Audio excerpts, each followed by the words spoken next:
Assalamualaikum warahmatullahi wabarakatuh. Di sini kami kelompok 5 akan berdiskusi tentang bab 10. Sebelumnya, perkenalkan nama saya Ferdi Dwi Firmansyah dengan NIM belakang 113. Saya Keiza Putri Rahmandita dengan NIM 036. Saya Intan Putri Asmoro dengan NIM belakang 175. Saya Anisti Nisa Soleha dengan NIM belakang 176. Baik, sebelum masuk ke teorema bab 10, sebelumnya kita akan berdiskusi terlebih dahulu tentang definisi 10.1 dan definisi 10.3. Nah, di definisi 10.1 ini ada yang bisa menjelaskan atau tidak?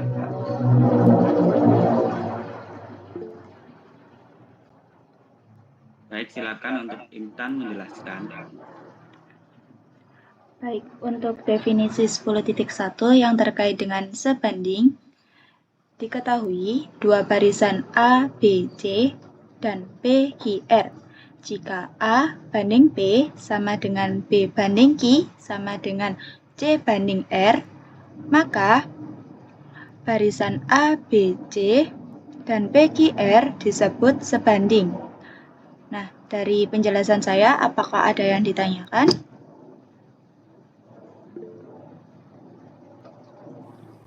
Berarti kalau dari definisi sebanding itu contohnya kayak gini ta. Misal A itu adalah bilangan 2 dan B itu adalah bilangan 8. B itu bilangan 6 dan C-nya itu adalah bilangan 8, lalu P-nya itu bilangan 4, Q-nya bilangan 16. Q-nya bilangan 12 dan R-nya itu bilangan 16. Nah, kalau semisal 2 dibagi 4 itu kan setengah, sama dengan 6 dibagi 12, soalnya kan 6 dibagi 12 setengah, terus sama juga dengan 8 dibagi 16, 8 dibagi 16 kan setengah, kayak gitu tak contohnya. Iya, betul sekali. Jadi, A banding B itu harus sama dengan B banding Q dan sama dengan juga dengan C banding R. Begitu. Terima kasih.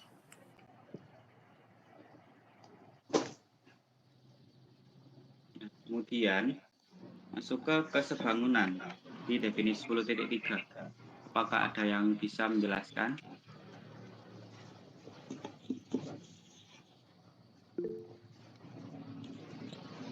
Silakan Anisti untuk menjelaskan.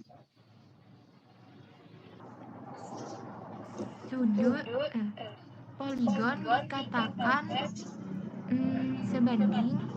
poligon dikatakan sebangun jika sudut-sudut yang bersesuaian itu kongruen dan sisi-sisi yang bersesuaiannya itu sebanding.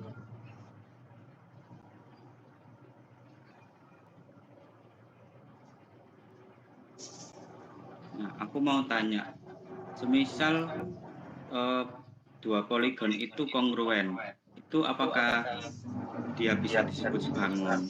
Terus, kalau semisal dibalik dari dua poligon itu diketahuinya sebangun, apakah mereka pasti kongruen?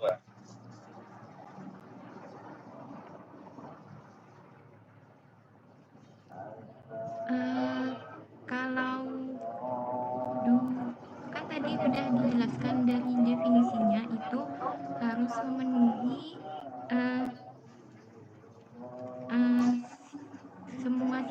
semua sudutnya itu kongruen dan memiliki sisi yang bersesuaian gitu. Dan memiliki sisi yang bersesuaian sebanding. Mungkin izin menambahkan jawaban dari Hanisti ya. Kalau suatu bangun itu dikatakan kongruen, itu sudah pasti sebangun. Tapi kalau dua bangun dikatakan sebangun, itu belum tentu kongruen.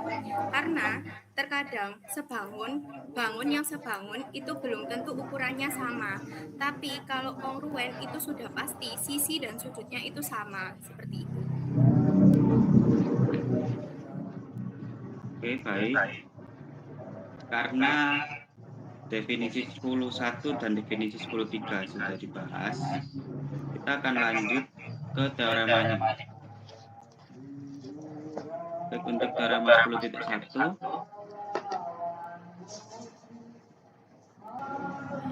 baik teman-teman, kita langsung saja membahas terkait teorema. Saya ingin bertanya tentang teorema 10.1. Adakah yang bisa menjelaskan terkait teorema 10.1?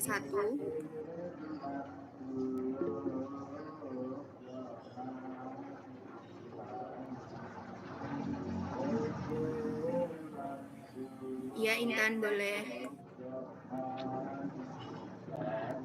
Baik, saya akan menjelaskan pembuktian dari teorema 10.1.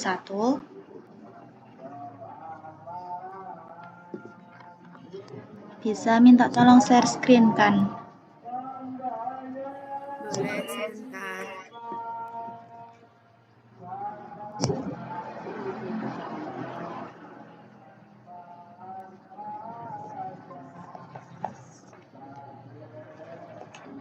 Apakah sudah terlihat teman-teman jawabannya, Intan?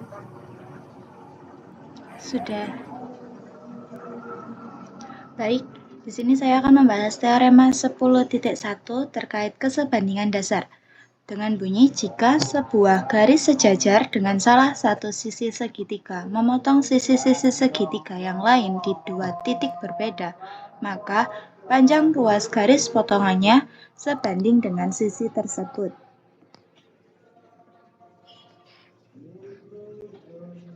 Next.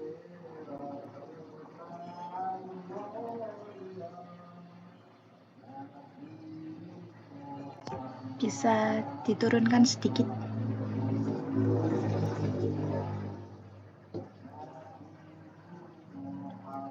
Bisa naik sedikit fotonya ke buk diketahui.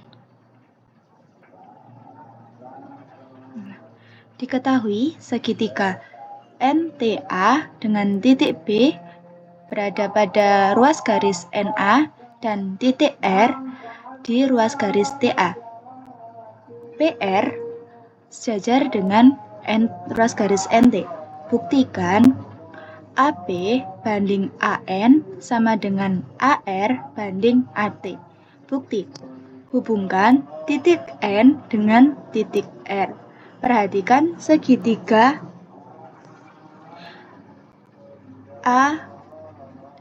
APR dengan alas ruas garis AP dan segitiga PNR dengan alas ruas garis PN. Ruas garis AP dan ruas garis PN terletak pada ruas garis AN. Titik R berada pada kedua segitiga yang berimpit. Selanjutnya, buat garis tinggi dari kedua segitiga di titik R. Nah, berdasarkan teorema melalui satu titik di luar garis dapat dibuat tepat satu garis tegak lurus dengan garis tersebut. Maka garis tinggi APR sama dengan garis tinggi PNR. Misalkan kita namai garis tinggi itu yaitu I. Sehingga luas segitiga PNR banding luas segitiga APR sama dengan setengah kali PN dikalikan I banding per setengah kalikan AP dikalikan I. Karena sama-sama setengah dan sama-sama I maka bisa kita coret. Maka hasilnya PN per AP. Selanjutnya, hubungkan titik T dengan titik P. Perhatikan segitiga APR dengan alas ruas garis AR dan RTP dengan alas ruas garis RT. Ruas garis AR dan ruas garis RT terletak pada ruas garis AT. Titik P berada pada kedua segitiga yang berimpit. Kemudian, buat garis tinggi dari kedua segitiga di titik P. Garis tinggi APR sama dengan garis tinggi RTP, kita misalkan garis tinggi tersebut I. Sehingga luas segitiga RTP banding luas segitiga APR sama dengan setengah kali RT per setengah kali AR kali I. Karena sama-sama setengah dan sama-sama I, maka bisa kita coret, maka hasilnya RT per AR.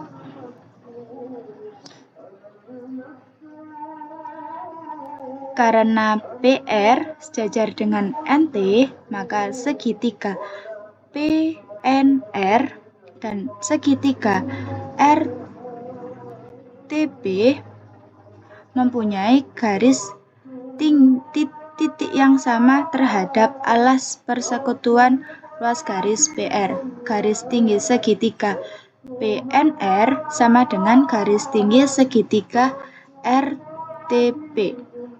Luas segitiga PNR sama dengan luas segitiga RTP. Maka PN per AB sama dengan luas segitiga PNR per luas segitiga APR sama dengan luas segitiga RTP per luas segitiga APR sama dengan RT per AR. Sehingga PN per AB sama dengan PT per AR. Selanjutnya, tambahkan 1 pada kedua ruas garis tersebut. Jadi 1 ditambah PN per AB sama dengan 1 ditambah PT per AR. Bawahnya AP per AP ditambah PN per AP sama dengan AR per AR ditambah PT per AR. Maka AP ditambah PN per AP sama dengan AP tambah PT per AR.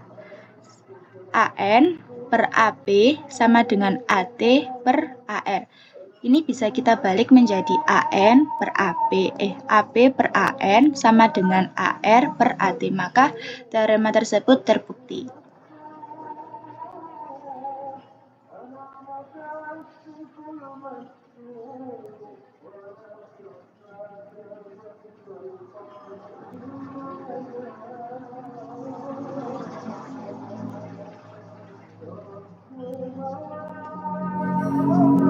Terima kasih Intan sudah menjawab pertanyaan dari saya, tapi saya izin bertanya.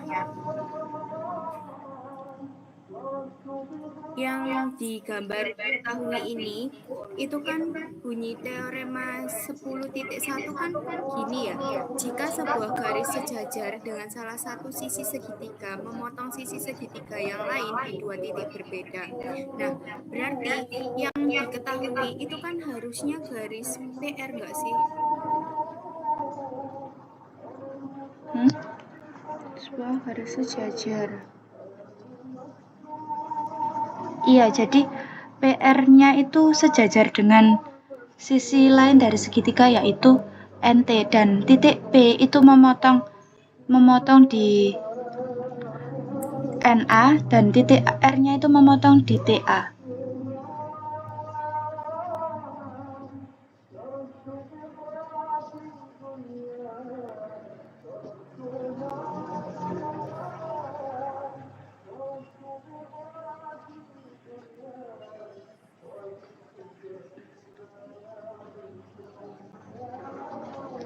Apa ada tambahan, Ki? Terus ini enggak sih, harusnya kan gambar PR-nya itu garis bukan luas garis. Kalau kayak gini kan jadi ini luas garis enggak sih? PR-nya kelihatan enggak? Oh, sorry. Ini harusnya garis enggak sih? Soalnya kan jika sebuah garis atau ya aku tapi di gambar itu segmen tapi kelihatan sih gambar 10.7 deh lah garis. Iya, garis sejajar iku dekne iku kena diperpanjang.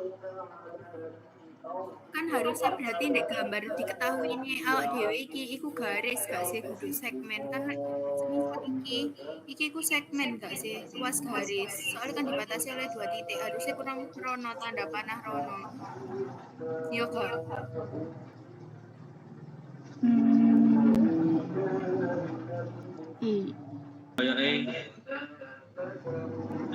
garis, tapi kok garis itu ya memotong dua sisi segitiga itu toh. Kan Ya, yang diketahui itu ya kayak iso dibawa ngono. kan harusnya ada dua panah ya antara kiri dan Ya. kanan. Nang bukunya ku tulisannya ku ruas garis, Rek. Ruas garis X Y sejajar dengan ruas garis BC. Oh iya ini deh apa? Garis itu kan namanya kan satu tok ya. Oh iya. Di maksudnya misalnya namanya itu dua, berarti dia ruas garis. Yang ini ruas garis X, ruas garis. Yang ini apa PR ya? Jadi garis itu dari garis L ta garis K. Nah, dalam garis L itu mau ono titik P PR di dua sisi yang berbeda. Tapi iki gak sih apa di kabar ini seharusnya benar itu harus ada dua panah antara kiri dan kanan. Cuman kita nyebutnya itu tetap ruas garis atau PR. Soalnya kan ambil anjingnya sing ada di dalam segitiga tok kan. Ya bener sih carimu mang lo Fer. Berarti piye? Ya sebenarnya sih sama aja sih. Maksudnya kan dia meskipun PR ini penyebutannya dari garis atau ruas garis, tapi kan dia sama-sama sejajar Mbak. Ruas garis SC kan. Jadi sebenarnya apa posisi itu sama deh. Cuman ya kok lek garis ya berarti sudah panjang, lek ruas garis ya Dibatasi oleh dua sisi.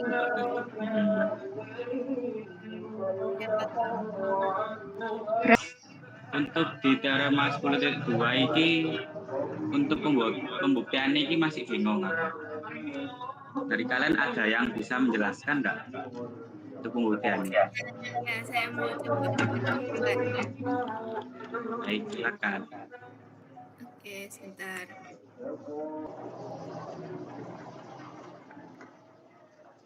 Izin mencoba menjelaskan ya Fer terkait teorema 10.2.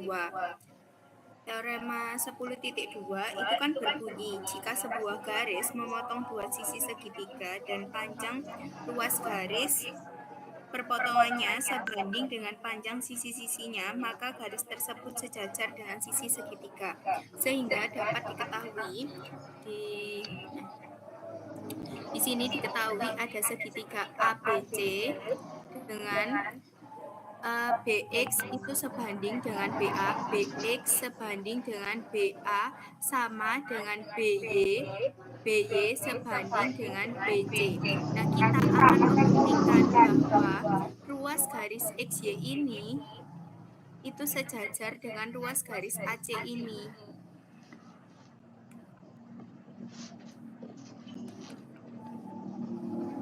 Nah, bukti yang pertama kita andaikan bahwa ruas garis XY ini itu tidak sejajar dengan ruas garis AC.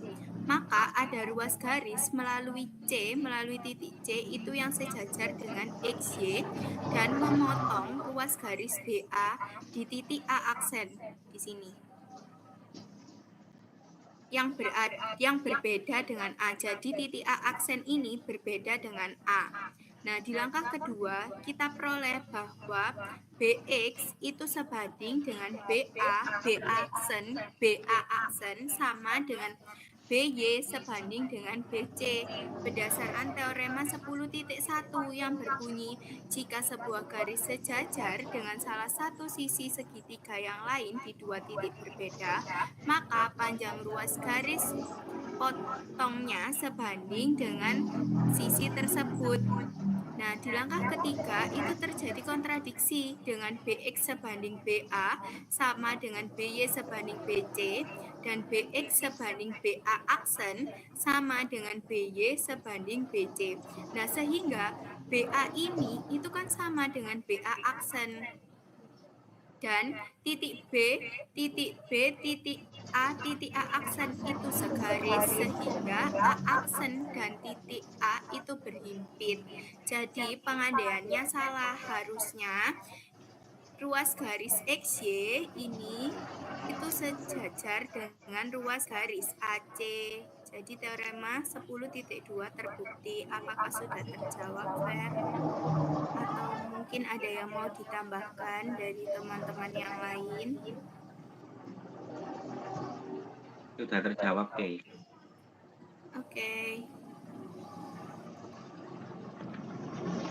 Teman-teman yang lain ada yang mau ditambahkan, Ta?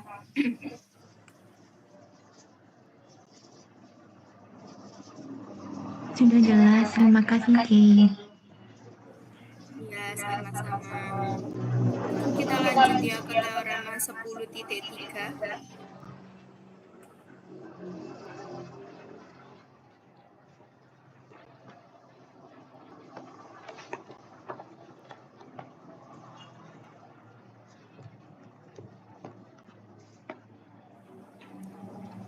Nah, saya ingin bertanya terkait teorema 10.3. Itu ada bagian pembuktian yang saya kurang paham dengan langkah-langkahnya tersebut. Apakah ada yang bisa menjelaskan lebih detail pembuktiannya?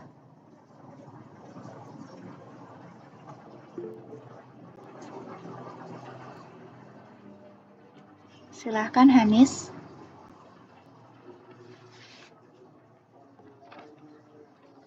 Ya, terima kasih Intan untuk kesempatan. Saya akan menjelaskan pembuktian teorema 10.3.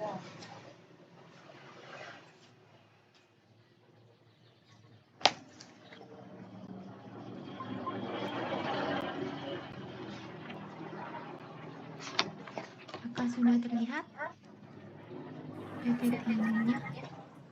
Sudah. Oke, yang berbunyi dari teoremanya itu diketahui kesesuaian antara dua segitiga.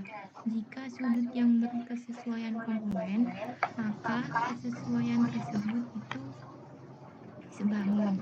Jadi diketahui ada dua segitiga, yang pertama segitiga ABC dan segitiga yang kedua itu segitiga HNS. Diketahui sudut yang berkesesuaian kongruen. Sudut ABC itu kongruen dengan sudut HNS, sudut BAC kongruen dengan sudut NSH, dan sudut CAB kongruen dengan sudut SHN. Selanjutnya kita buktikan bahwa dua segitiga ini kongruen. Jadi kita harus membuktikan bahwa AB sebanding dengan NH sama dengan BC sebanding dengan NS sama dengan CA sebanding dengan SH. Bukti. Segitiga ABC tidak kongruen dengan segitiga SH. Karena sudut ABC itu kongruen dengan sudut HNS, maka dapat dibuat seperti gambar ini. Karena sudut HSB kongruen dengan sudut ACB dan transversal pada garis BC, maka sesuai dengan teorema 8.7 yang berbunyi jika dua garis dipotong oleh suatu transversal, pasang sudut-sudut sehadap kongruen, maka garis itu kongruen. Jadi ruas AC itu kongruen dengan ruas HS. Maka sesuai dengan teorema 10.1 yang berbunyi jika sebuah garis sejajar dengan salah satu sisi segitiga memotong sisi segitiga yang lain di dua titik berbeda, maka panjang ruas garis potongnya sebanding dengan sisi tersebut. Sesuai dengan teorema ini, maka AB sebanding dengan HN dan BC sebanding dengan NS. Selanjutnya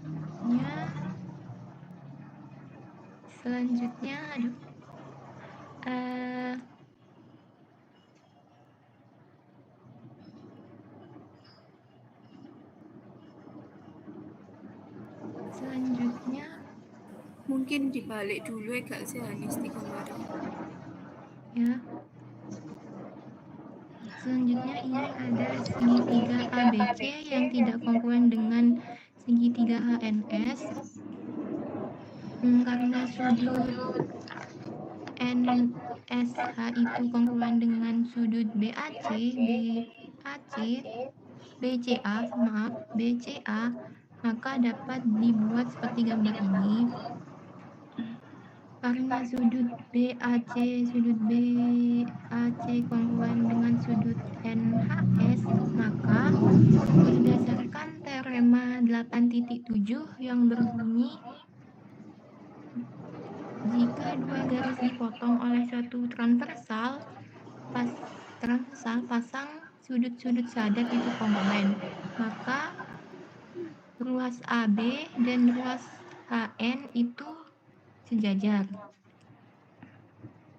Sesuai dengan teorema 10 yang tadi, jika sebuah garis sejajar dengan salah satu sisi segitiga memotong sisi segitiga yang lain di dua titik berbeda, maka panjang ruas garis potongnya sebanding dengan sisi tersebut. Maka ruas AC sebanding dengan ruas SH, ruas BC sebanding dengan ruas NS.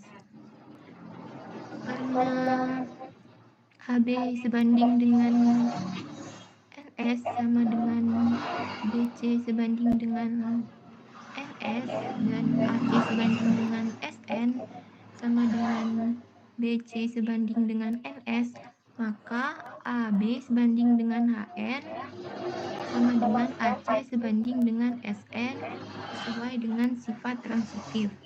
Sehingga kita dapat tuliskan AB sebanding dengan HN sama dengan BC sebanding dengan GZ sama dengan AC sebanding dengan XZ. Karena memenuhi yang tadi, memenuhi ini, sehingga terbukti bahwa segitiga ABC sebangun dengan segitiga HNS. Apakah sudah jelas, Intan?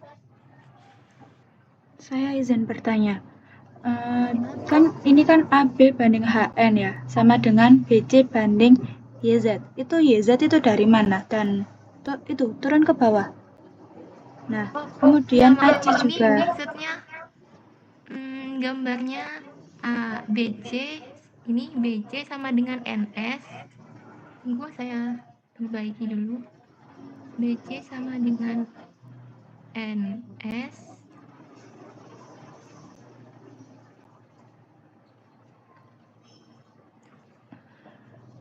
NS dan AC sama dengan SH sebanding dengan SH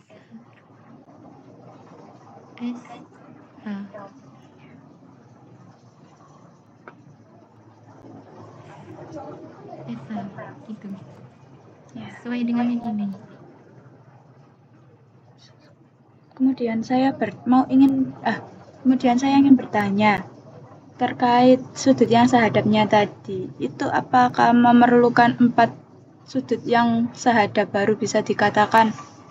Maksudnya? Iya, ini kan sudut kan ada sudut BAC itu kongruen dengan NHS. Kemudian sudut ABC itu kan kongruen dengan HNS ya. Nah, itu kamu memilih sudut yang sehadap itu apakah keduanya apa salah satunya untuk menentukan bahwa ruas garis HN ini sejajar dengan AB? Memilih dua.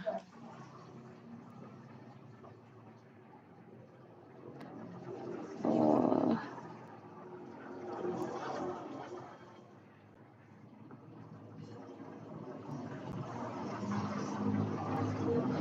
Berarti nanti transversalnya ada dua. BC sama apa tadi? BC sama AC-nya. Iya, transversalnya ada dua. Ini kurang transversalnya ini. Transversal di BC.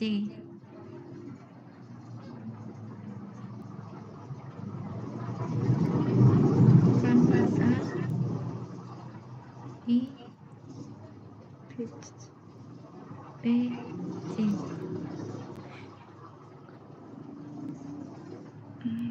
Ya. Tapi apakah AC ini bukan termasuk garis transversal? Kenapa? AC, berarti kalau kamu ambil yang transversalnya BC berarti sudut sehadapnya kamu ambil yang ABC sama HNS ya? Yang pertama itu transversalnya itu di mana ya? Yang pertama itu transversalnya kan di BC. Yang kedua itu transversalnya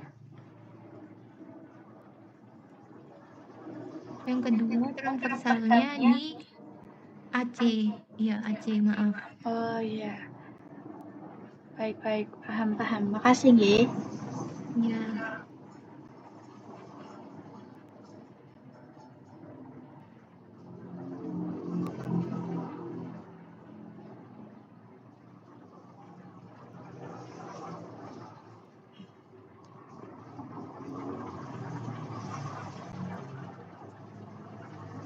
Selanjutnya, saya ini masih belum paham pada pembuktian teorema 10.4.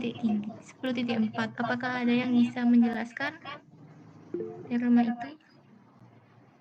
Ya, Ferdi, boleh dijelaskan? Baik, di sini saya akan menjelaskan pembuktian teorema dari 10.4.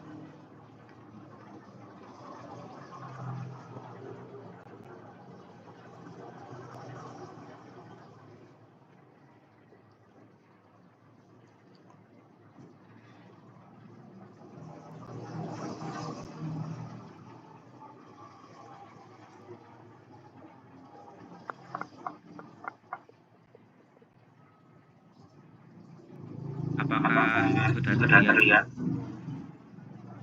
Sudah. Baik, pada teorema 10.4 ini untuk deskripsinya atau bunyinya yaitu dalam suatu kesesuaian antara dua segitiga jika dua pasang sisi bersesuaian sebanding dan sudut-sudut yang diapitnya kongruen, maka kesesuaian itu kesebangunan. Nah, dari definisi ini diketahui ada dua segitiga, yaitu segitiga FRD dan segitiga MNS. Nah, pasang-pasang sisinya, ada dua pasang sisi yang bersesuaian itu sebanding, yaitu RF sebanding dengan NM sama dengan GF sebanding dengan SM. Kemudian, sudut yang diapit oleh dua sisi itu, atau dua pasang sisi itu kongruen, yaitu sudut RFD kongruen dengan sudut NMS. Nah, kemudian akan dibuktikan bahwa segitiga FRD itu sebangun dengan segitiga MNS. Nah, pada pembuktiannya, jikalau kedua segitiga ini kongruen, maka langsung akan terbukti kalau dua segitiga ini sebangun. Nah, maka andaikan jika kedua segitiga ini tidak kongruen. Nah, karena segitiga ini tidak kongruen, kedua segitiga ini tidak kongruen, kemudian dari diketahui ada sudut RFD yang kongruen dengan sudut MNS. Maka agar dari segitiga FRD ini kongruen, pilih titik W pada ruas garis RF dan titik Y pada ruas garis DF. Sehingga sisi WF sama dengan sisi NM dan sisi YF sama dengan sisi SM. Nah, kemudian berdasarkan yang diketahui dari sudutnya, yaitu sudut RFD kongruen dengan sudut MNS, dan kedua sisi yang kongruen itu ada sisi WF sama dengan sisi NM dan sisi YF sama dengan sisi SM, maka berdasarkan sisi sudut sisi, segitiga FBY kongruen dengan segitiga MNS. Nah, kemudian pada diketahuinya tadi ada sisi RF sebanding dengan sisi NM dan sisi DF sebanding dengan sisi SM. Karena sisi WF sama dengan NM dan sisi YF sama dengan SM, maka bisa kita substitusikan pada persamaan tadi.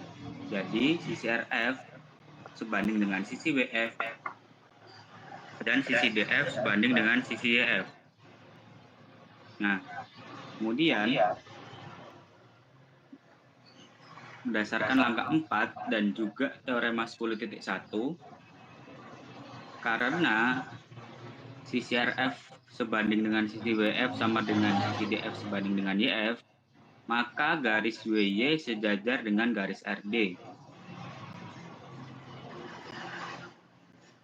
Kemudian berdasarkan langkah 5 dan akibat 10.2, yaitu 10.2 bunyinya, jika sebuah garis sejajar dengan salah satu sisi segitiga dan memotong dua sisi yang lain pada dua titik berbeda, maka segitiga yang terbentuk sebangun dengan segitiga mula-mula. Nah, di sini ada garis yang terbentuk pada segitiga FRD, yaitu garis WY, yang sejajar dengan salah satu sisi segitiga, yaitu sisi RD, maka segitiga yang terbentuk, yaitu segitiga FBY, akan sebangun dengan segitiga semula, yaitu segitiga FRD. Nah, pada langkah 3, karena segitiga FBY sudah kongruen dengan segitiga MNS, maka berdasarkan definisi kesebangunan, segitiga FBY sebangun dengan segitiga MNS.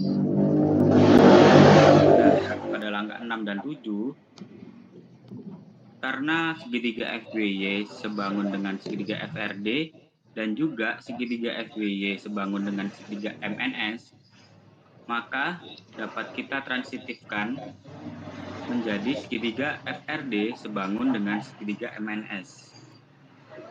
Maka terbukti. Mungkin apakah sudah jelas atau mungkin ada yang ingin ditanyakan lagi?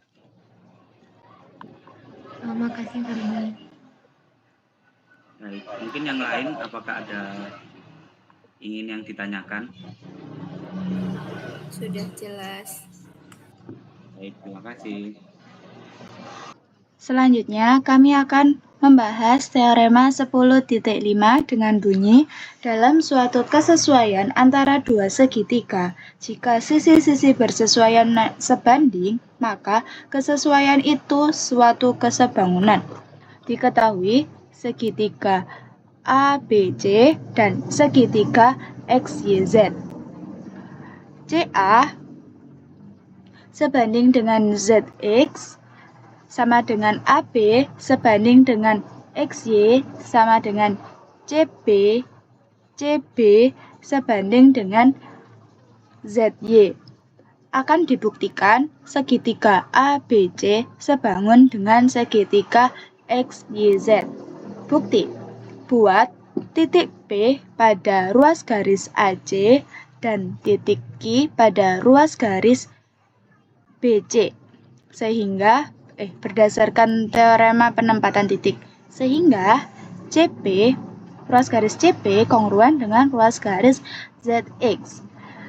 Kemudian berdasarkan teorema 10.2 dan yang diketahui CA sebanding dengan ZX, AB sebanding dengan XY, dan CB sebanding dengan ZY, maka ruas garis PQ sejajar dengan ruas garis AB.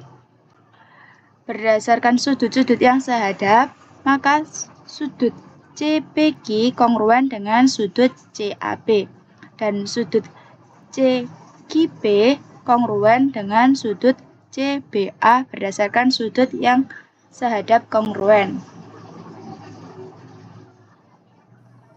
Lalu selanjutnya di langkah kelima kita peroleh bahwa segitiga CPQ itu sebangun dengan segitiga ABC berdasarkan akibat 10.1 yang berbunyi diketahui kesesuaian antara dua segitiga jika dua pasang dari sudut-sudut yang berkesesuaian kongruen, maka kesesuaian tersebut merupakan suatu kesebangunan. Nah, akibat dari langkah kelima ini sehingga kita peroleh bahwa CA itu sebanding dengan CP sama dengan AB itu sebanding dengan PQ sama dengan CB itu sebanding dengan CQ. Nah, di langkah ketujuh kita peroleh bahwa CA sebanding dengan CP sama dengan CA sebanding dengan ZX. Substitusi langkah 1, karena kan di langkah 1 tadi itu diketahui bahwa ruas garis CP kongruen dengan ruas garis ZX, di mana berarti CP itu sama dengan ZX kan. Nah, CP-nya di sini kita ganti dengan ZX sehingga kita peroleh CA sebanding dengan ZX. Di langkah ke-8 kita peroleh bahwa AB sebanding PQ sama dengan CP sebanding CQ sama dengan CA sebanding CP sama dengan CA sebanding ZX sama dengan AB sebanding XY sama dengan CB sebanding YZ.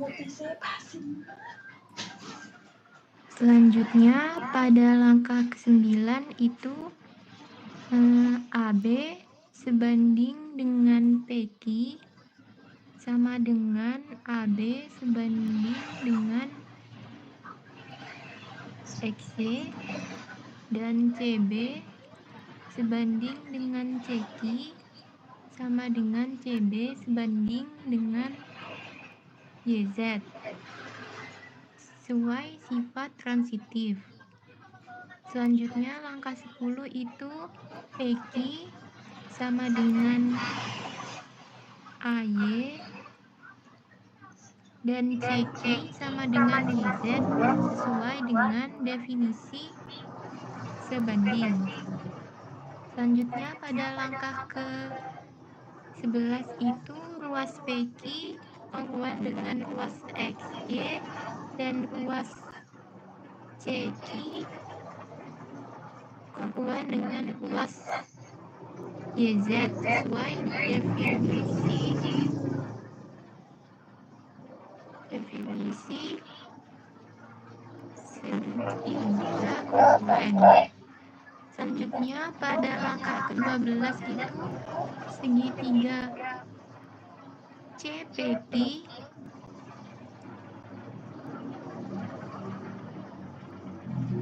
dan segitiga ZXY itu pada langkah 1/9 sesuai dengan teorema sisi sudut sisi.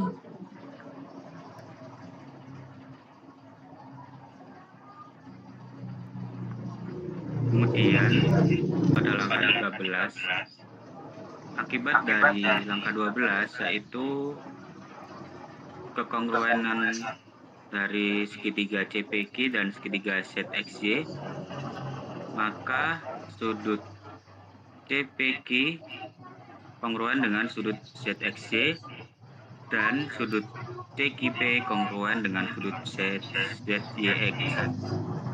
Nah, berdasarkan langkah 3 dan langkah 13, karena langkah 3 yaitu sudut CPQ kongruen dengan sudut CAB, dan pada langkah 13 sudut CPQ kongruen dengan sudut ZXY, maka berdasarkan sifat transitif sudut ZXY kongruen dengan sudut CAB. Nah, kemudian kita substitusikan lagi dari langkah 3, jadinya dari langkah 15 sudut ZXY kongruen dengan sudut CAB kongruen juga dengan sudut CPQ. Nah, karena ketiga sudut ini sudah kongruen akibat dari 10.1, maka segitiga ABC sebangun dengan segitiga ZYX, maka terbukti.